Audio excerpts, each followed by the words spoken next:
need to stop, start, 1, 2, 3. There's no counting. We're just counting. So how long you been in Hong Kong now? And these guys don't know. I think they never. I've been met you here before. 2 years at the end of this month. 2 years. Yeah. How's the journey of 2 years? I know you came on very right timing. Well, no, it's been crazy because I got here literally, all the political unrest and everything was going on, and everyone in the U.S. was like, "You're going to Hong Kong right now?" On this time? Right now? And I was like, "Yeah, and honestly, I just wanted something different, wanted to experience something new. So, we moved out here, moved our whole lives out here, and then we're here for a month, and then COVID hits. So we had some normalcy for a very short amount of time, and Hong Kong is very different than the U.S. in general. Just even figuring out where to shop for basic things. In the U.S. we have these big box stores where you can Walmart, Target. You can just go and buy everything you need. But it's more easier here. You can buy it. You just You have to go 18 different shops to get 5 things. Really? Yeah. How about the welcome over here, parking shop and But stuff? for groceries, but not for everything. Target has groceries and everything, for the house, anything you would So want. we don't have that kind of shopping mall in Hong Kong? Not really. How about City Super? Not really. They don't sell vacuum cleaners. Oh, that's true. You know what I mean? Yeah. So those I never went to States. So those supermarkets, everything from, let's talk about ginger to vacuum cleaner. They have everything. In Target or Costco, you buy in bulk.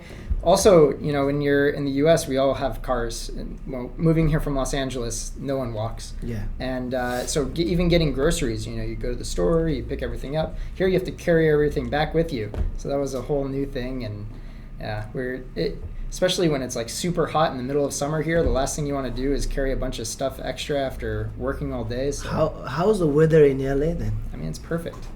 Honestly, it's so nice all the time. It's not hot? There's no hot?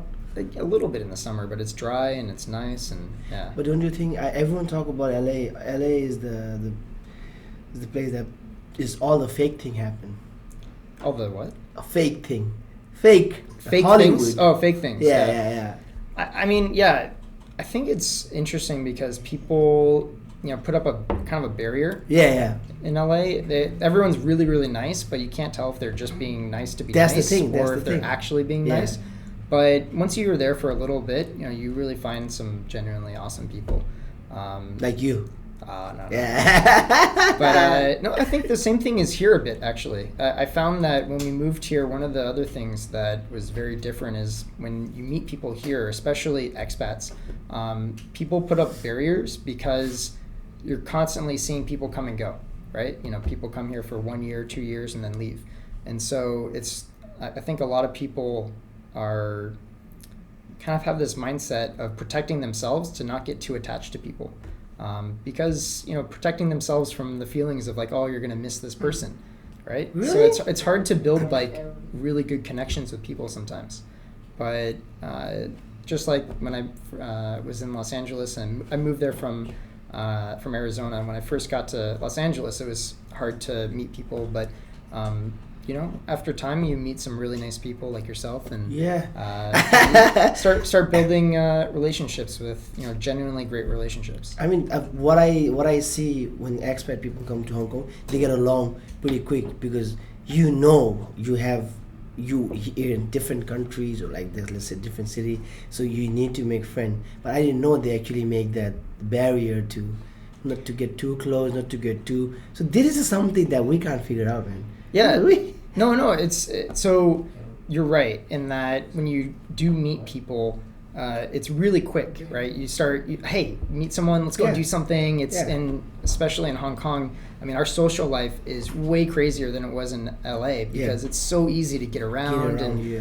If you don't live within 10 minutes, 20 minutes of someone in LA, you'll see them maybe twice a year because the traffic and everything, and it's so, it's just crazy. So here, there's no excuse. You jump on the MTR and you're anywhere in 30 minutes. So there's always something going on. And like you said, people, especially because people don't know each other, It's kind of like if you go to university freshman year and no one knows anyone and everyone's trying to grasp onto whoever they meet. And so you do meet a lot of people, especially if you're outgoing. And but the problem is, like I said, like a deeper connection can be challenging sometimes. But so my question: how do we filter? Let's say if I'm going to live in other city, you have experience. I have never lived out of Hong Kong. So how do you filter? How do you know people are genuine or people? Well, I think I just want to know. It just takes time because you see people's true colors after a while, and I've met some awesome people in Hong Kong. Some are going to be closer friends than others. Just in general, when you meet someone, I don't think anyone is necessarily trying to not build, a relationship with you or something, but sometimes maybe the like and dislike, right? Like, it's hard to say. I mean, I wish I could give you a straight answer of like, this is how you tell, but I think it just comes from trial and error, and I think for me, that's been the biggest challenge. No, but building those connections. My experience, you're not outgoing, but you're very easy to get along kind of person. So you always positive. That's why I see in you. And there's a few people that I see they are never. I never see you unhappy or angry. You're always smiling. You're always sharing your positivity, which is very good. And when I ask you about this podcast, let's do it. I have asked a lot of people. They're like, "Oh, so what is it about? What is this? What?" You're like, "Yeah, man, I trust you. Let's do it." At the beginning, you're like, "Yeah." Yeah. Then I got here and I was like, maybe not. Yeah. Let's change. I don't like it now. No. I think, I'm pretty outgoing, and I think for me, my biggest thing that I enjoy is meeting new people, and I genuinely am interested to meet people. I'm genuinely interested to hear about people's life experiences, and it's fascinating to me. Everyone comes from a different background. Everyone has their own life experiences, and so for me, it's just really interesting to hear people's perspective on things, because everyone has a different perspective. And I think I remember when we first hiked, we also talked about Tequila and Mezcal, and you tried to change my perspective. Just no pressure, but so just in general, I just really enjoy connecting with people, and some people it's easier to connect with than others. That's okay. There's nothing wrong with that. Nothing wrong with that, right? It just takes time. It just takes time, but I think it also comes with one is a cultural thing. Mm-hmm. I realize after meeting different types of people, also how do you grow up? What was your background, right? Like because some people grew up pretty tough time when they're a kid. For sure. Tough time can be educational, money-wise, parenting. There's so many aspects, but from your side, I think the way you act with the people, you always sharing love and mezcal. Of course. It's easier to get people to open up when you're having a few tequilas or mezcal. So, So what do you do in Hong Kong for 2 years now? Well, like professionally, I actually work for a private logistics company. So I manage relationships here in Asia for that US-based logistics company. So it's been actually a very interesting year. For my whole life, I've worked in logistics, and anytime I tell people, "Oh, this is what I do," their brains automatically turn off. And I see that glaze go over people's eyes. I'm sure. I don't care about logistics. The first time you told me, I was like, so relationships, so you get the A to meet them B, and you tell them, yeah, shake hand, relationship, done. Basically. And then, logistics in general is such a broad, term. I think people don't really want to know more about it. But in the last 2 years, it's really become a hot topic in the news around the world. Because of supply chain issues, and consumers are starting to see it. So, being a bar owner, you've probably seen that certain supplies are harder to get or take longer to get, and something like that. So, I think people are more interested in it now, and they're actually asking me questions. so supply chain doesn't count in your profession. Doesn't have to be A, B, C, but it's everything. It can be electric. It can be wheels, alcohol, anything, right? car wheels, lighting, any, electronics, anything. Yeah, so we ship everything. Since you're the professional that I have first time met, I want to know what happened with that canal thing, man. There's a gigantic stuff guy. How does it work? Actually, this is a very interesting thing. Yeah. I never find out. I don't know what happened. That thing looked very huge. It tracked a lot of international media. Yeah. And I find out, I was just reading 2 days ago. So they paid, I don't know how many hundred millions of money to government of Egypt. Is that? Yeah. Yeah, so it's going through the Suez Canal. Yes. It's basically one of the only ways to efficiently get cargo from the Asia area, or mostly from China, obviously, to Europe. And the only way. It's the most efficient way. So but there are other ways. Least expensive, most efficient way to do it is through that canal. And there was already a huge issue with containers, being stuck in different areas of the world. So there was already a huge issue with supply chain all throughout different aspects of supply chain before this happened. And so when this happened, basically it's like if you get something clogged in your drain and nothing can get through, right? So it was the same thing, right? So nothing could get through from Asia to Europe and Europe to Asia. And so all these, not only is the issue, we can't get this boat, whatever product is on this boat, to wherever it's trying to go, but now all the ships on both sides that are trying to use are now stuck, and it keeps piling up, right? So it keeps getting worse and worse and worse.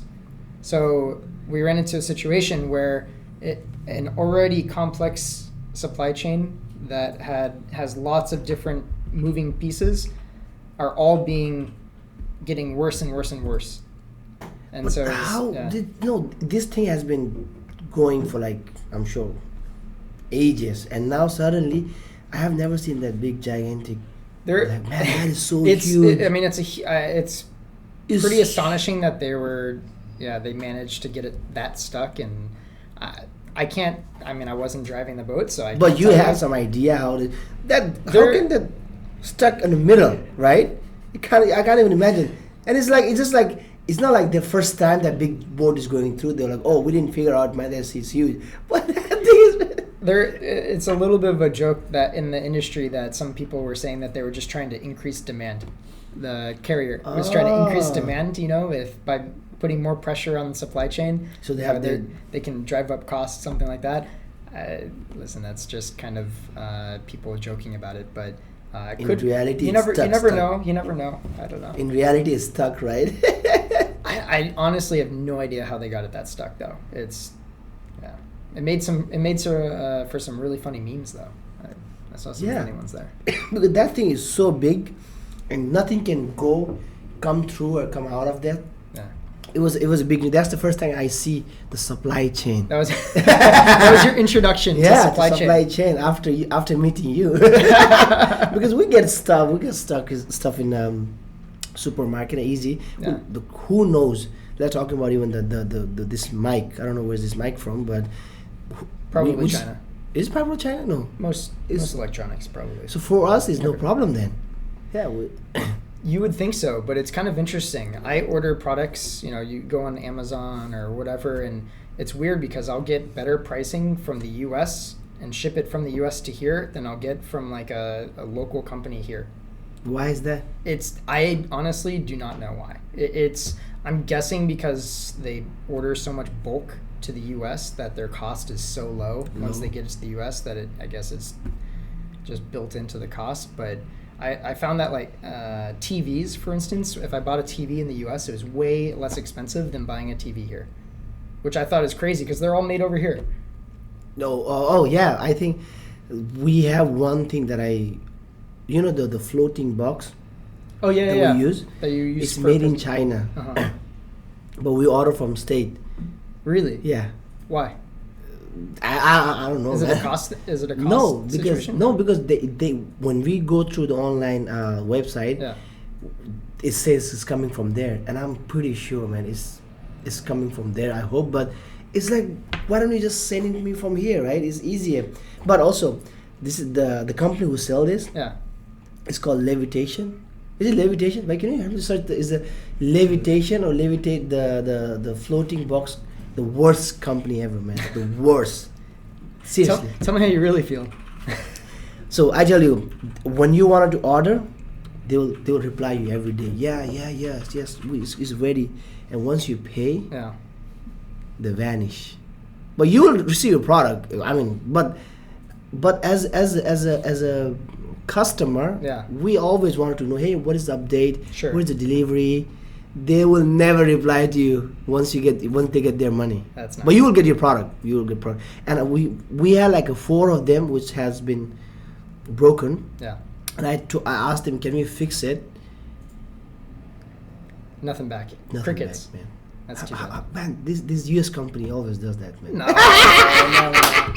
You know what's kind of interesting is people, from what I've heard, people will actually order iPhones from the US, or people in China will order iPhones from the US and not get them in China because they trust the vendors in the US more, not having knockoff, phones or anything like that than in China. But how crazy is that? I think maybe it's changing, but no, it's true, because what I find out from shoes, Easy.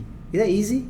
Easy? Yeah, Easy shoes. Okay. So the Easy shoes from Kanye West. Easy. Yeah, Easy, Yeezys. Yeezys. With a Y, right? Easy. Yeah, Easy.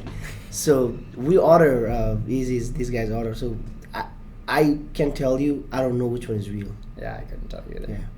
I'm not a huge sneaker. No, but even you said. But, you mean like the fakes are so good?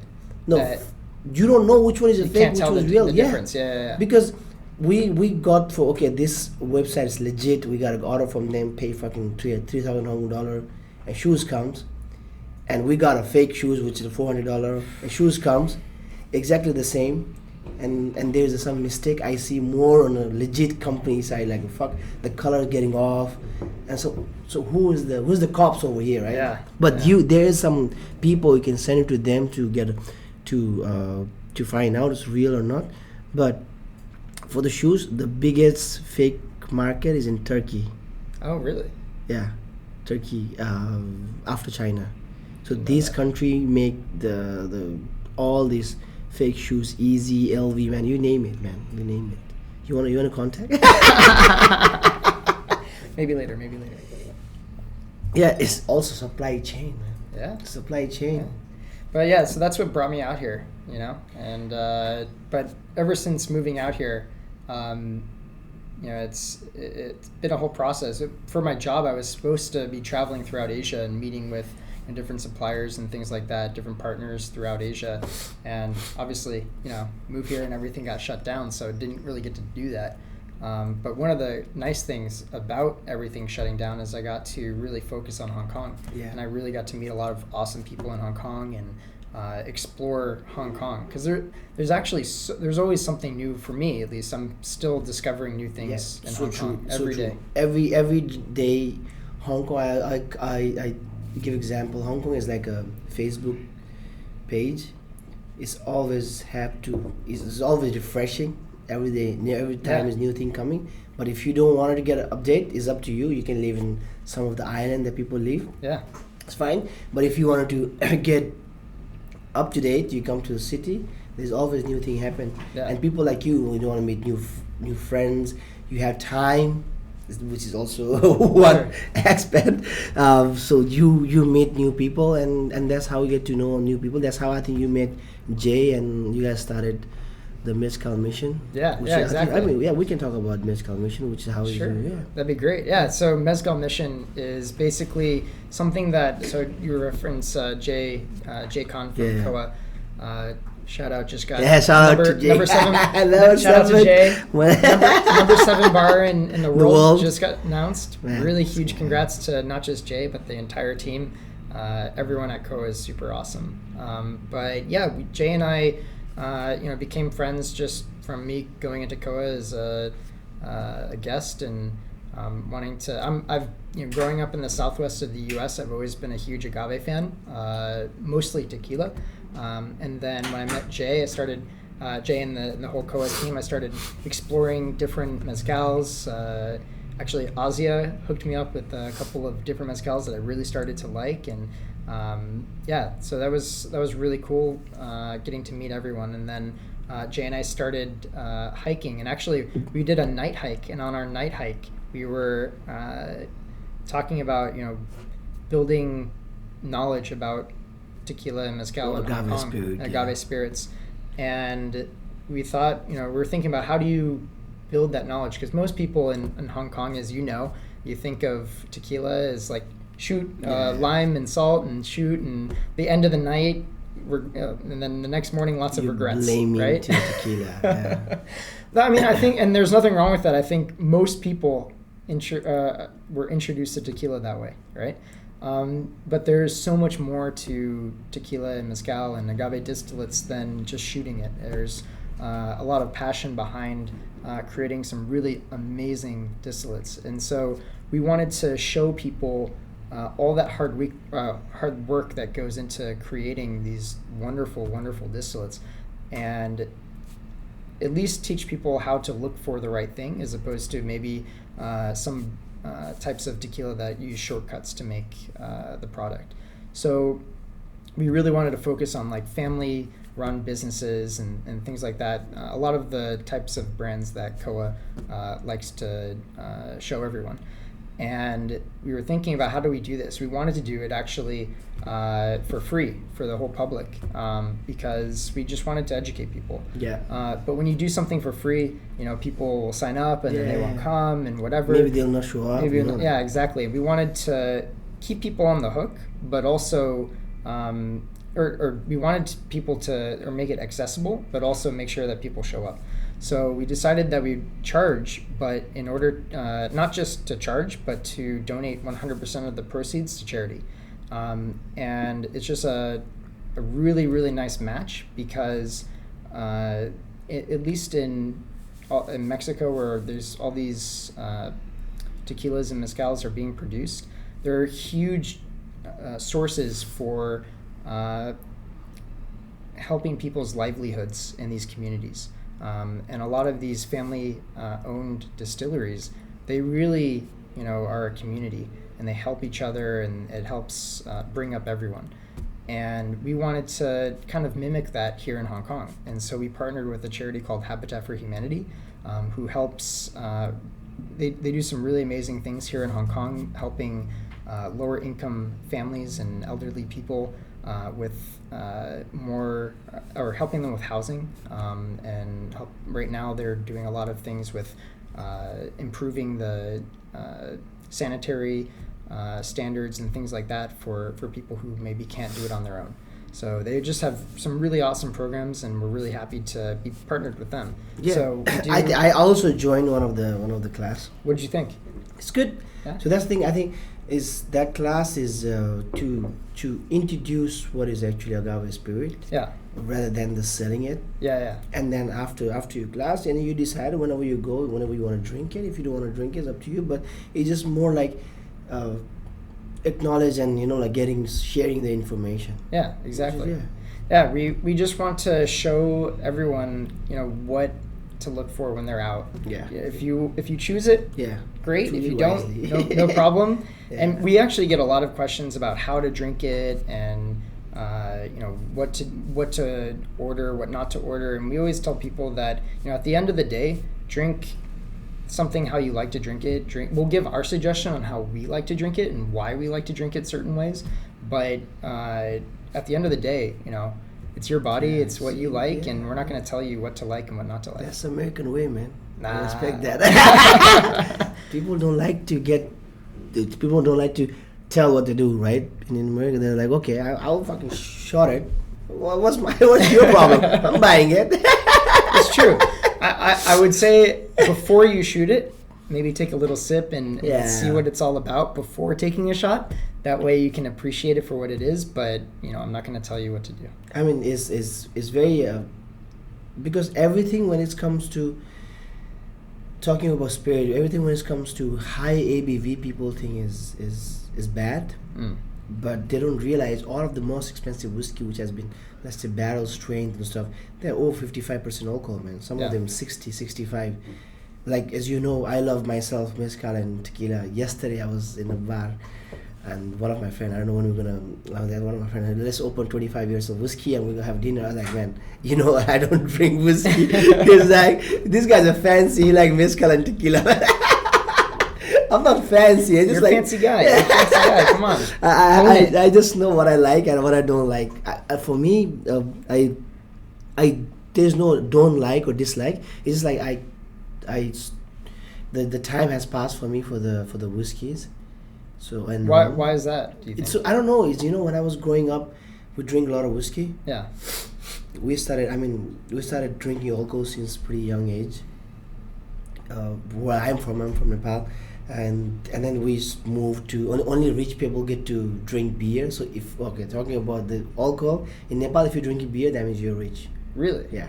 Like any kind of beer? Any kind of beer. Wow. Especially when I was there. So we never get to see beers. Yeah, I get to see beers, but we're coming from a not well enough family, so we would just get to see the beers. And rich people drink, so we just drink local made alcohol. That's the reason I love mezcal and tequila, because it's kind of remind me of the same way that we have before. It's still, now we make the pot still, homemade alcohol with the rice, millet, sugarcane. Oh, cool. Sometime. So it's homemade. It's exactly like soju, or let's say mezcal. Nice. Yeah. It's just like we don't have that market to promote as a brand yet. So that's why people don't know, but it's exactly the same.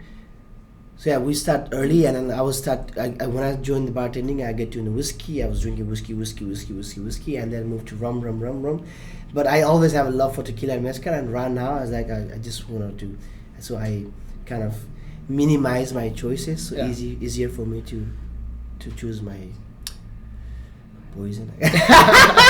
Your pick of poison. Yeah, no, the interesting thing about mezcal, and one of the things that I really appreciate about it, is that for a very, very long time, mezcal was produced mostly for the communities where it was being produced, just like, in Nepal.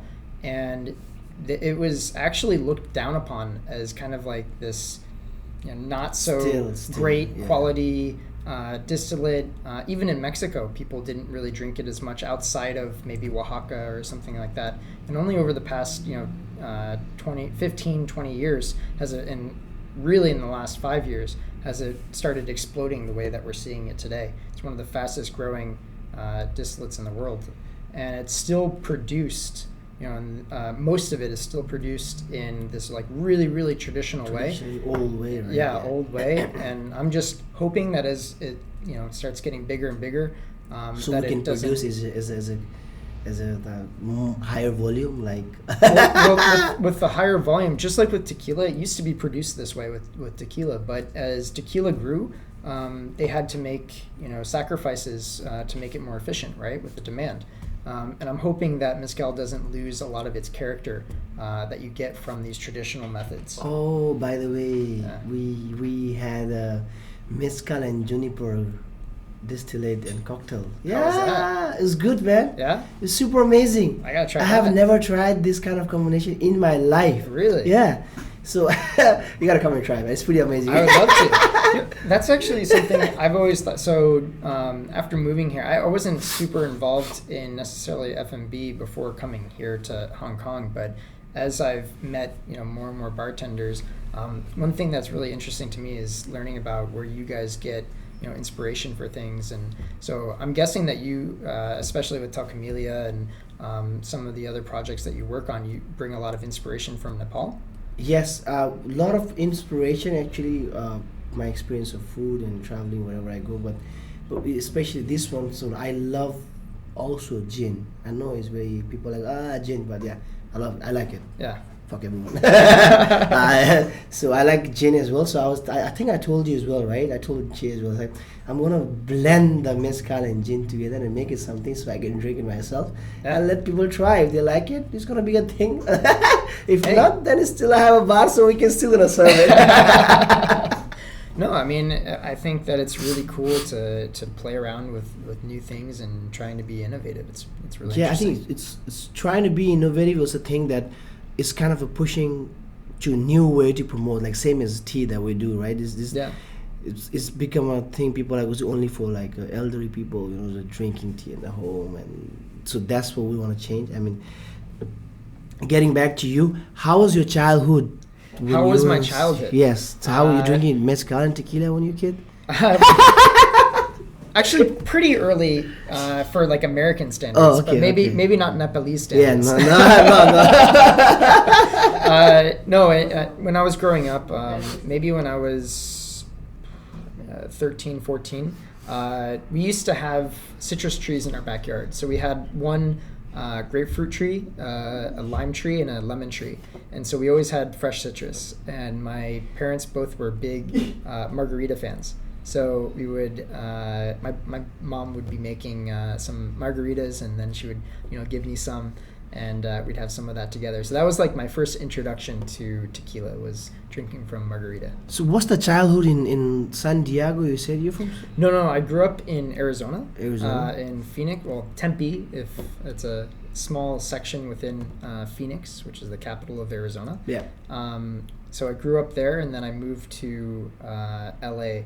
And I lived there for 8 years before moving here. So I just want to know, because I haven't talked to anyone about the childhood in the state. We know people, adult, how they do after 21. We do the same shit over here. Yeah. But how was the childhood in growing up over there? Anything particular? Yeah, everything. What's it like? Well, I grew up in Arizona, so it was... You guys do wild stuff like going to hunting, and this is what I... did a lot of camping. Actually, one thing... You do camping? Yeah. I thought you like only hotel stuff. No. Actually, no, it's a good question, actually. Now, you're triggering some... So, I was actually talking about this with Jay. He's trying to get his son into hiking with him. And I think that's awesome, because one of the reasons why I think I enjoy hiking so much is because I used to do it with my family a lot. So we used to do tons and tons of hiking throughout Arizona. Arizona you think of as like this desert, nothing there, right? But actually there's amazing hiking within the desert and in northern Arizona. We used to go backpacking with my dad, so we brought in our own tents and everything, and those kinds of trips were really amazing. I never know this, Andrew, before. Yeah. I was just talking to you earlier. I was like, oh yeah, we're doing hotel. I was thinking, I was like, man, we do so much camping, and this guy's going hotels all the time, man. You're not a camping guy. No, I love camping. I love it. Joyce, my fiance, not so much. I think she likes glamping, like fancy camping. But yeah, I really enjoyed having that. I think, so this is what I was talking about with Jay, is that there's a whole new generation of kids that I think aren't as exposed to those kinds of things, like doing outdoors things and nature and appreciating all these things, because you have the screen in front of you. Why do I need to go camping when I can just watch nature on a screen or something like that, right? People are playing lots of games and things like that, and I think that it's really good for anyone to just get out and appreciate. But why you don't do that in Hong Kong? I do. I do. No, when was the last time you camped? Not hiking, or not camping, camping. but hiking.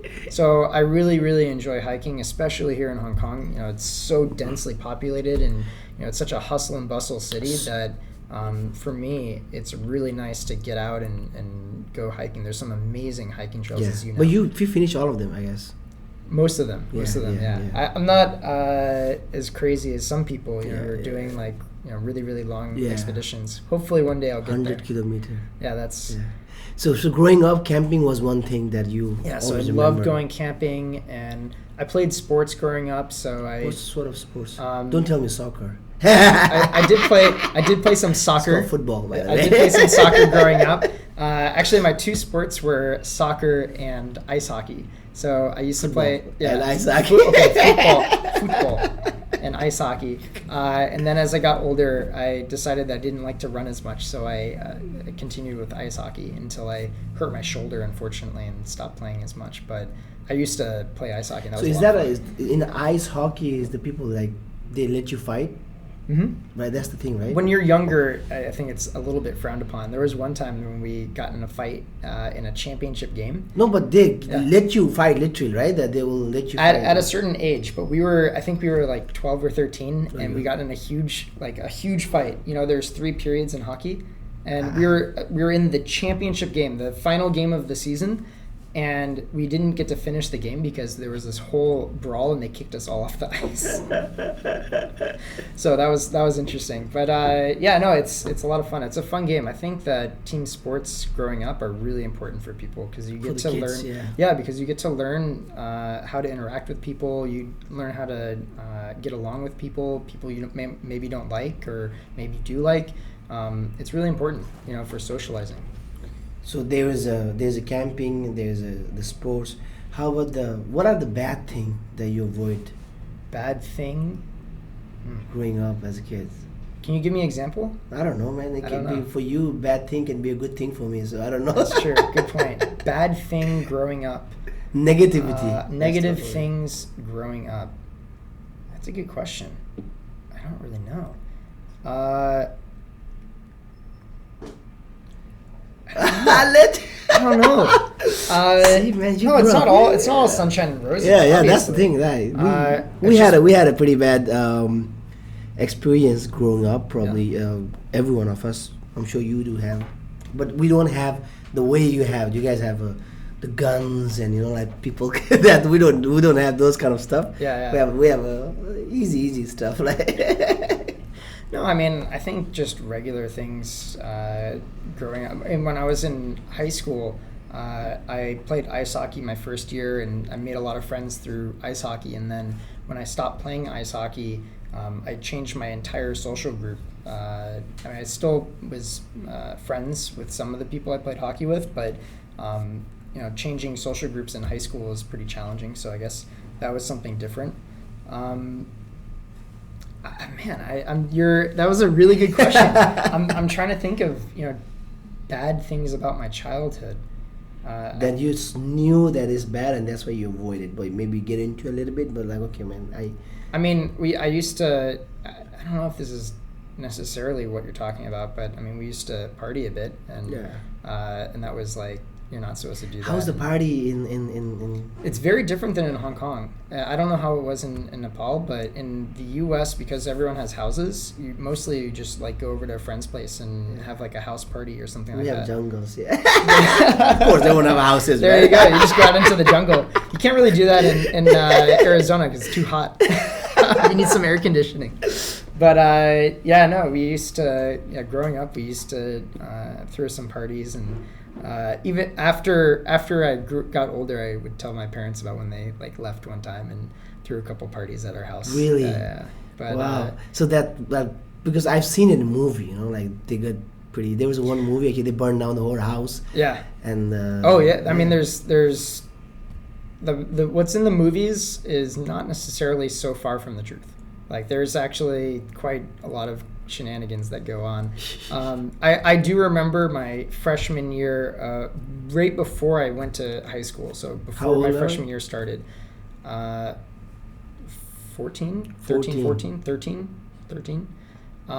So I was 13, had never been to high school yet, and I got invited to go to some house party, and it was mostly like juniors and seniors, right? So they're older people who are, in a really, really nice neighborhood in a huge house. So we showed up, and as we were showing up, cops were just showing up to actually break down the party. And I went with a friend who wanted to just like go in the party, even though cops were breaking it down. Really? To just like go in and to get some leftover. I don't know what he was like. I just want to get some water. I want to like say that I went into this party, and I was like, "What are you doing?" Like the cops are literally kicking people out, right? And there's a curfew for people in the U.S. So I think the curfew is like 16, And at that time, I was obviously not 16 yet. So also you cannot go out. Curfew means if you're 14 or 15, yeah, you're not allowed to go out after. You can't just time. be like walking around in the streets or anything What? like that. Yeah. Now still? I don't know actually. What? Yeah. But when I was growing up, we had curfew. Yeah. Without like you had to have like parental. You had to be with like your parents or something if you're outside. I don't know. It's just a thing. It's like a Stranger Thing coming out there. I guess so. Fucking kicks. I guess so. I don't know. Yeah, to protect people. But yeah. So this friend of mine started arguing with a cop who was telling him like, "What are you doing? You can't go into this party. We're shutting it down." And he's like, "No." He started arguing, and so he threw me, him, and the two other friends I was with into the back of a cop car. We're like, I didn't do anything. I just like walked up to this place. Or maybe you're lying now. No, I promise you. And then what they did was they proceeded to take each one of us out of the cop car, put us in handcuffs. Over the back of the cop car. Yeah. And had it like called our parents to come and pick us up. And so before I had even gotten into high school yet, people like seniors and juniors and people were seeing me like handcuffed to a cop car. It gave me a little bit of street cred. I'm not gonna lie. But, no, it was a crazy experience. They basically like said, "Oh, you're out past curfew," because we didn't do anything. We hadn't drank anything or anything. So like that's what they'll find excuse to actually, but they just handcuff people over there, right? Yeah, they let me off with my mom came and as we were driving away, obviously she wasn't super happy with me, but she was like, "Yeah, that cop was a dick." Yeah. Wait, how can they handcuff 14 years old because he was just walking on the street? I think they just wanted to teach us a lesson. But you learned the lesson? No. There's no point. Nah. Then after that, you moved to high school. So I'm sure there was a great party in high school as well. Yeah, we partied a little bit in high school. Yeah. Again, house parties, and a lot of.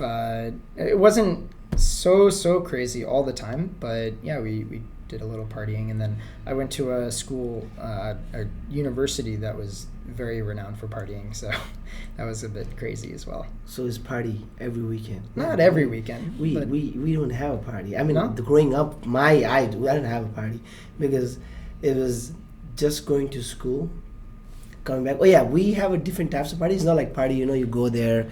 I think that's the reason we can't handle party, man. Really? Yeah, we're not a social people. I realize not used to it. Yeah, not used to it. Didn't grow up with it. We didn't grow up with that. I'm a seasoned veteran. I'm yeah, you are. My experience, because probably in there, these guys have a different experience. But I'm growing up in a village. We don't have fucking party. We just go there and drink booze and hide and sleep. Yeah. There's no like house party. Oh yeah, there's a house party. There's chicks coming over, and I know, man. We used to play like drinking games and stuff like that. And I remember, so I did actually one thing that was really, really cool, and something that is maybe one of the reasons why I moved out to Hong Kong is when I was in high school, I got into a Sister Cities exchange program where I went and lived in Macedonia for 6 weeks. And when we got there, I mean, it was a bit of, the Wild West in that, there weren't a whole lot of rules, and, it was 18 to drink, but it was really like if you had money, you could drink. So there's places in state that you can drink after 18? No. When I went to Macedonia, oh. So when I got to Macedonia, it was like anyone could drink anywhere, basically. So they don't care, right? Yeah, they didn't care. So we go there, I know, I'm not kidding. I thought Macedonia is America. No. Macedonia is a tiny little I know. country. Yeah. No problem. Yeah. No judgment. But most people don't know Macedonia, so no problem. So you were just drinking over there? Not all the time, but we would go drink and stuff like that, and I suggested that we would do like beer pong or drinking games, and the overwhelming consensus was what they said was, why do we need to play games? We just want to drink. I'm like, because it's fun. They're like, drinking's already fun. We don't need that. I'm like, okay, fine. See, that's a cultural effect, right? Cultural difference. Some people don't need a game, man. They just drink. Like you guys party. That's the thing. I think in if I go back to Nepal, I encourage people to do house party, man. Yeah. Do house party, yeah. It started earlier, but start earlier. That means you start early. No, I mean, we're not sharing these things that okay we have to drink. Yeah. But if you had a drink with a social drinking, right? Not like getting drunk and Yeah. That's we missed out. So now I'm trying to get, trying to get in the game. Social drinking, it's still gonna take time. I'm 21, so. I'm still getting used to like saying no when when we're out and stuff like that, or people want to keep going and. So you say no. My body is starting to tell me no. Yeah. I mean, as I'm getting older, the hangovers are getting worse and worse. I have a lot of no's. I have a lot of no's because I was kind of not drinking, and on top of that, I was sick. So I had a lot of time that I didn't drink this year. Do you find that being in the industry is it hard to kind of no, say I mean, no, because you're always around it? Yeah, we're always around it, but it's just the thing. We don't have to stop drinking, but that's personally I think, because if you're advocating something and you don't drink, that probably, I don't know, man. Yeah, well, it's like I've seen a poster that says you can't trust a skinny chef. It's the same thing, right? No, I mean it's not a thing. You know what I mean, though. But the people think we can't avoid. We can't avoid. Yeah. But we don't want to avoid.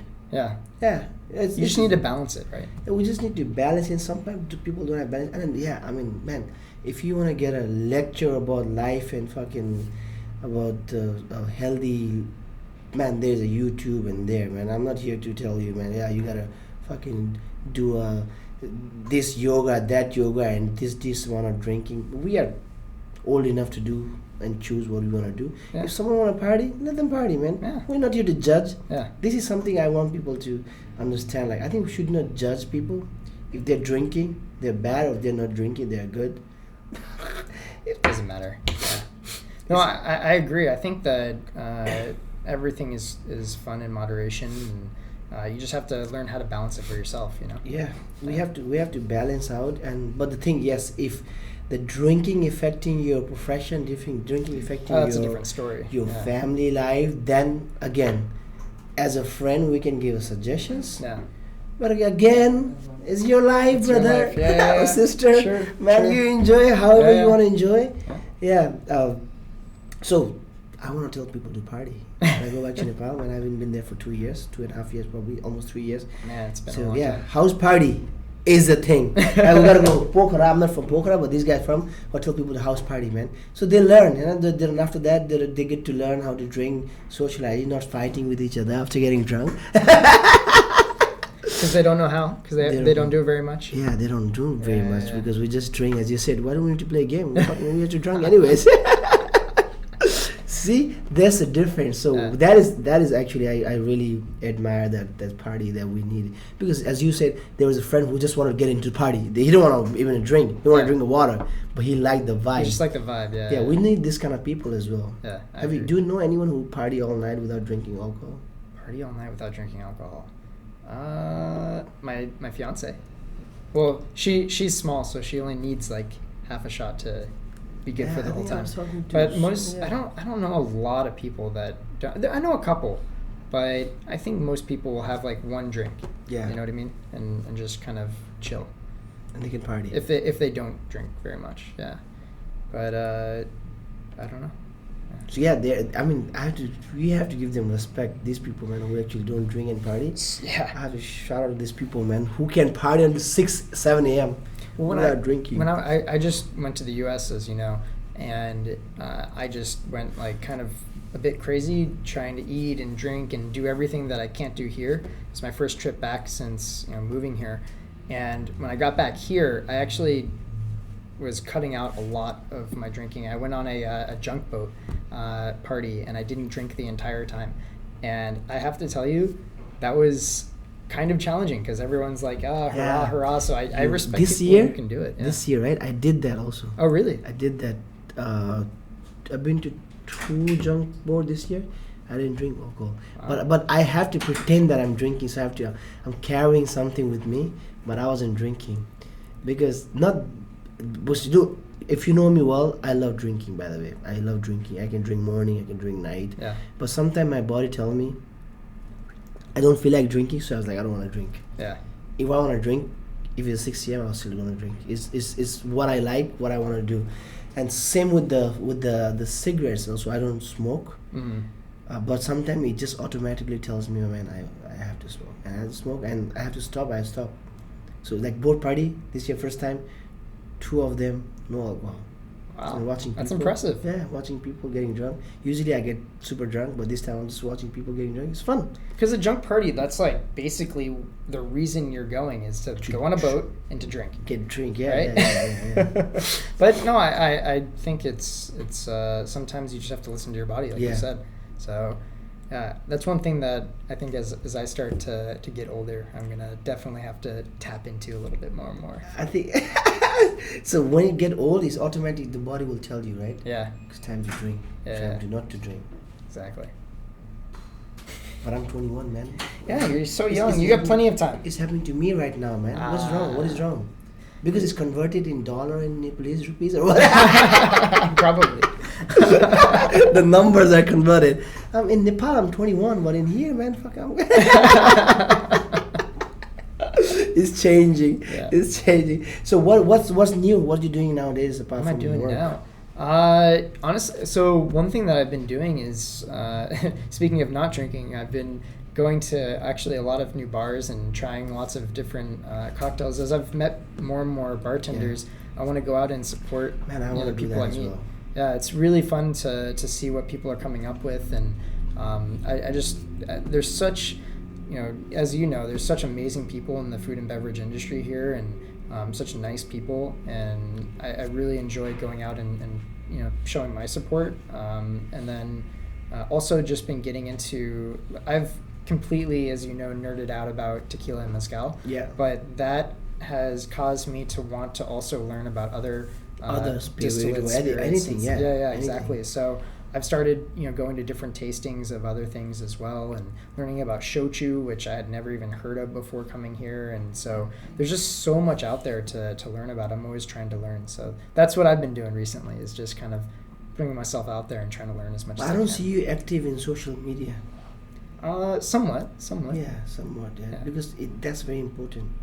Yeah. If you, again, is a profession. Like if I have a choice, I don't want to use Instagram and anything. I think it's a challenge because I actually prefer not to be on my phone all the time and be Instagramming all the time and things like that, and using social media all the time.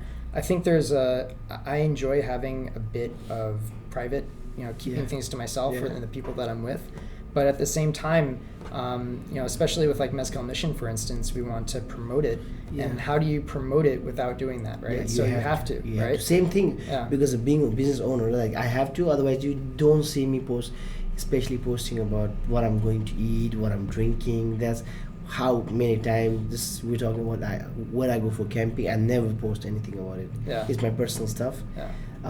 I should probably do to get to let the people know I'm also a normal human being. I do normal stuff apart from drinking and partying and educating people about the tea and the cocktail. But I think I should post about, hey guys, I'm walking in the escalators right now.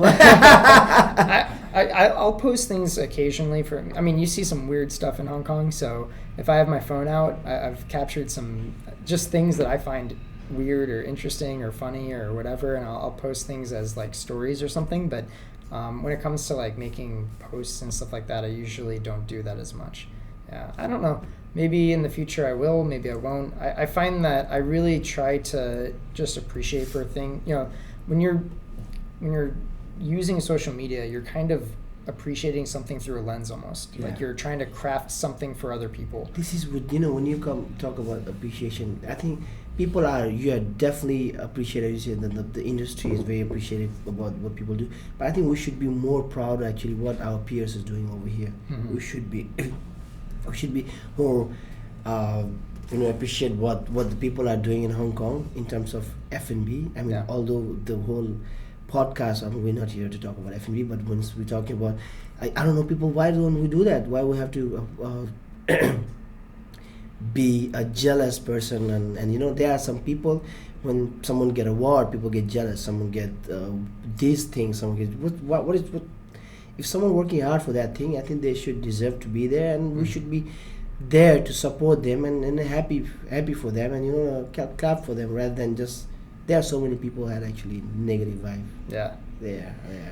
I luckily I haven't been exposed to that side of things as much. I'll as let you maybe know. I know that side of things exists.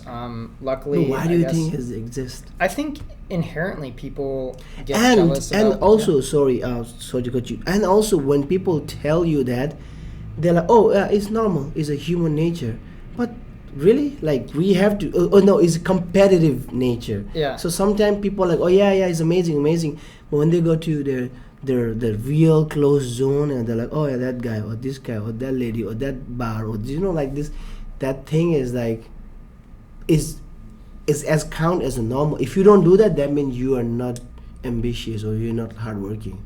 I think that everyone has insecurities, and I think that kind of jealousy or that kind of energy that you're talking about stems from people's insecurities. And everyone has insecurities. I have insecurities. I'm sure you have insecurities.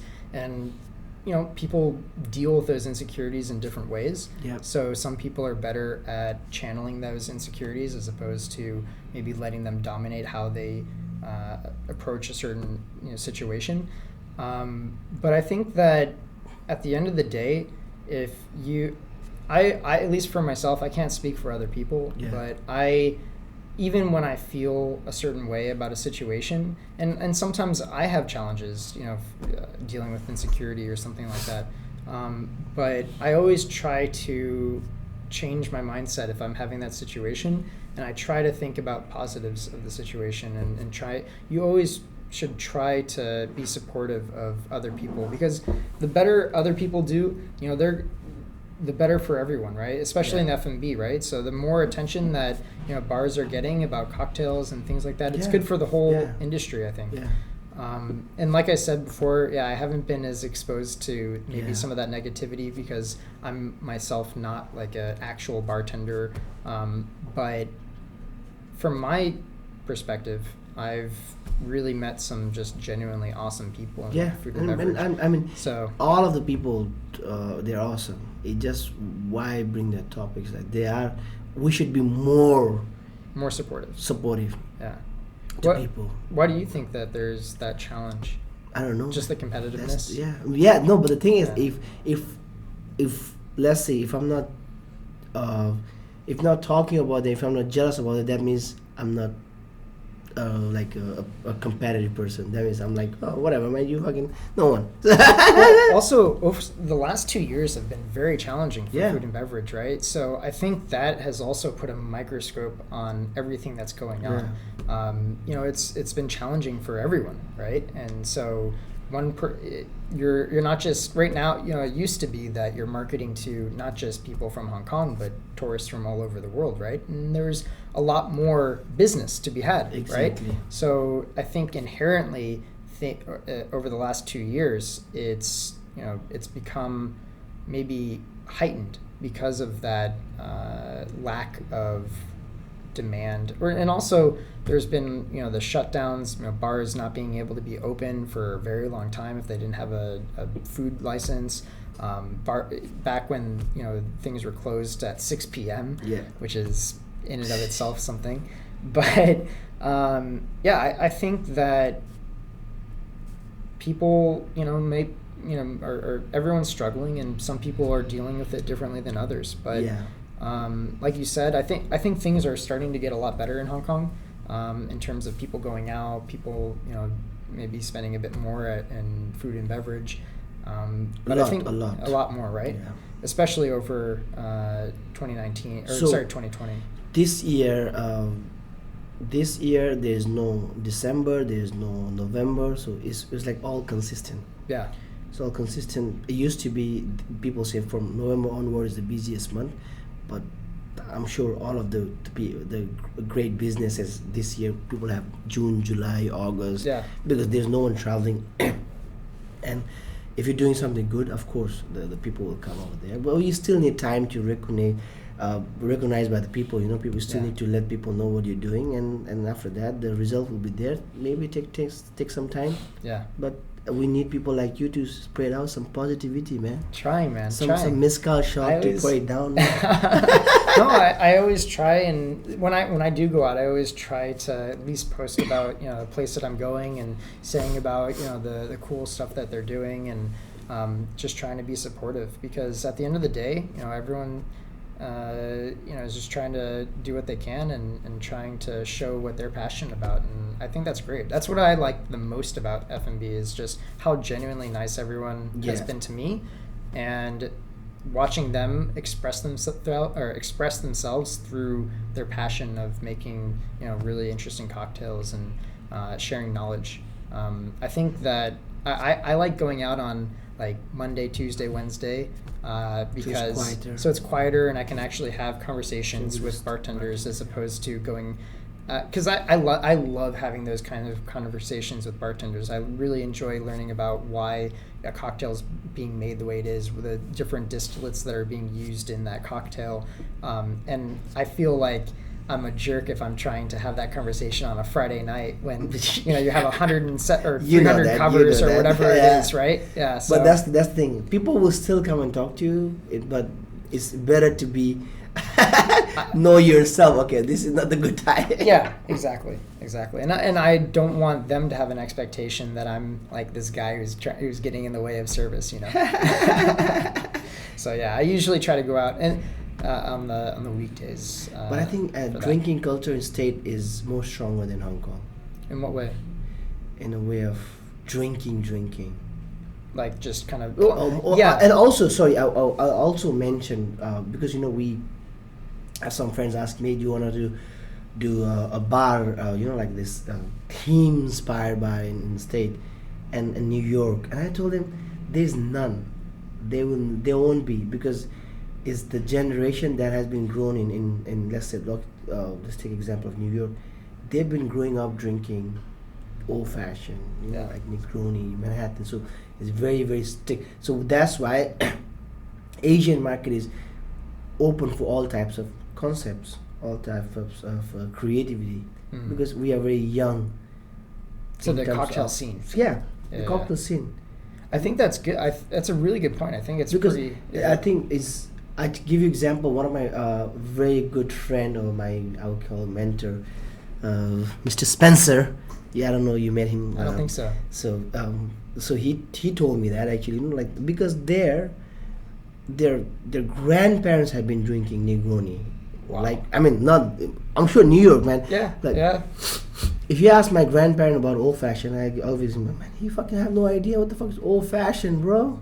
Well, just fucking give me. I'm here to drink. It wasn't old fashioned. They just didn't call it old fashioned. Yeah. So that's why it's easier to come out with concept and let the guest in Hong Kong and especially in Singapore and places like in Asia to tell them, oh, this is the way you drink. This is the way you should have it. Because people they're willing, more open. Yeah. Then you're going to New York and tell them, hey, have my tea espresso martini. Fuck off, man. I want to have my Negroni. They just add some truffle as well. It'll be truffle Negroni. They add some peach. Just make peach Negroni. But yeah, I want my Negroni. Yeah. You know what? That's really interesting you say that, because back in the States, you're right. Whenever I would go out, I would just get an old fashioned or something pretty basic and just be done with it. And I think a lot of people order that way in the U.S. But simple, here, right? Yeah, exactly. Yeah. And so that's why when I came here and trying all these different cocktails, it's been really fun, because I'm starting to learn more, all these different aspects to building flavor profiles and contrasting flavors. And if you never try something, I know it'll be not weird, maybe different, out of your comfort zone, right? Yeah. It's same as, I mean, the example is same as if I give my kids cinnamon and I tell them this is apple, and suddenly I give them apple after 10 years, and what they're gonna think? Oh, this is cinnamon. So same thing, we just drinking same stuff, and suddenly I just gonna let you try the mezcal with juniper. You're like, what the fuck is that, man? Well, in terms of maybe you won't be good. I'm not here to tell you that this is the best, but it's different. No, well, I think what we were talking about before with all the expats being in Hong Kong, I think that it takes a certain type of personality to move from another country to the Southeast Asia. Some people can't survive, by the way. But the ones that do are very open to things, right? Yeah. So those people are very open to new experiences, to adopt the culture exactly. and everything. Yeah. So I think maybe that is another reason why cocktail bars are maybe doing well in Hong Kong specifically. The concept, exactly. Yeah. Concept, because they're open to those different ideas and different things. And people easily adapt different types of concept in Hong Kong for sure than compared to New York. Yeah. So much like man, imagine you go to New York and open a like native, have native, right? They have like the people like what? I don't know, man. Like imagine you opening a bar like this soon, like it's hard. They were like, oh, okay, man, it's okay, well, good, I like it, but let me go back to my old fashioned. No, I think that is one fun thing about living here and moving out here is being surrounded by people who are constantly looking for something new, looking for something different, challenging each other, but also helping each other. People that I've met in Hong Kong in general have been very, very supportive. I think because everyone's kind of new and there's always a constant amount of people out of industry that you meet, right? Exactly. And so I think that's something that's really unique about Hong Kong. Yeah. It's just how everyone is, because a lot of people are in the same spot, right? They've been here for 1 or 2 years or brand new to Hong Kong, and everyone, I guess everyone wants to help other people. I've found that, at least for me. I think is not so. That thing is needing of help in terms of some people do help to gain something from the person. That's true. That's also one thing, but some people will just help because you have extra time. Like we do a charity event in Tilkon. We do a lot of charity events. Recently we did a charity event to buy an ambulance. We bought one ambulance in Nepal. So we just did it without even. I'm not gonna get. And people ask me, "Do you have to post it?" I didn't even post it because if I'm start doing this thing because I wanna do it, but you don't want because I wanted to do it. It's not I wanna do it. You're not doing it because you want other people to see what you're doing. Yeah. You're not doing it just because of the attention. Because of the attention, but some of my friends tell me we should also do that so people know what you do, so you get more support in the future. For if you want to do this kind of event again, rather than I'm coming from nowhere, suddenly I'm doing a charity event. They're like, what? But where you been this fucking 10 years? Yeah, you're like, no, I have been doing it. You just don't know. Yeah. And so is it like we like this charity event? Anything like you coming to over here, like we're not getting, and I'm not getting anything out of this. It's like what I wanted to people to see and know about yourself, and especially people in Hong Kong. We never been to state. We actually never been to work in a relationship or what is that? What do you do again? You work logistics. See, so, See, it's tough. So I get to know, and I think people who's gonna listen and they get to know. And again, it's unfiltered. So we're not here to talk about good stuff for someone, bad stuff. Someone is like whatever I feel is right, whatever you feel is right. We share, and I think most of the things we talk is nothing bad, I guess. But I enjoy just hanging out and talking to you. Man. Apart from you telling. I'm just as long as I come out of this with my fiance not trying to get, not too angry at me, then we're good. Rest is fine. As long as I can sleep in my bed tonight, no problem. Right, man. Cool, man. I think we can wrap up. Cool. Thanks for coming, man. Of course, man. And thanks for always sharing the positive vibe to our people. Of course, man. Yeah, man. All the time. See, cheers. It's always good. And then we're gonna see you very soon for the mezcal tasting and the Mexican. Actually, I probably get the number from the lady. there is a one lady. I told you they showed me the number. So she will buy food, all the shopping, and she come and then cook. Sounds good. Listen, I'm always game to have some Mexican food. I always have that itch. For me, it's Mexican food is like my comfort food. You know. But you're not. Are you Hispanic? No, but I grew up in Southwest, so yeah, that's what I grew up on. What is the best Spanish food in Hong Kong that I? What is the best Mexican food I should try in Hong Kong? Best Mexican food? Only one, because I'm going next week. The only one. Can I give you top 3? No. I'm giving you top 3. I can't do that. Top 3, because I really like street tacos. Yeah. So my top 3 tacos in Hong Kong, 11 West Side, Chino, and there's a new restaurant that just came out called Pablo. In Tsim Sha Tsui. Yeah, in TST. And they actually brought a chef from Mexico who's doing some really awesome stuff. So if you want to try a new place that just opened up, Pablo, check that out. I know the people who run. Yeah. It's good. Friend of mine. It's good stuff. Yeah. Cheers, man. Cool, man.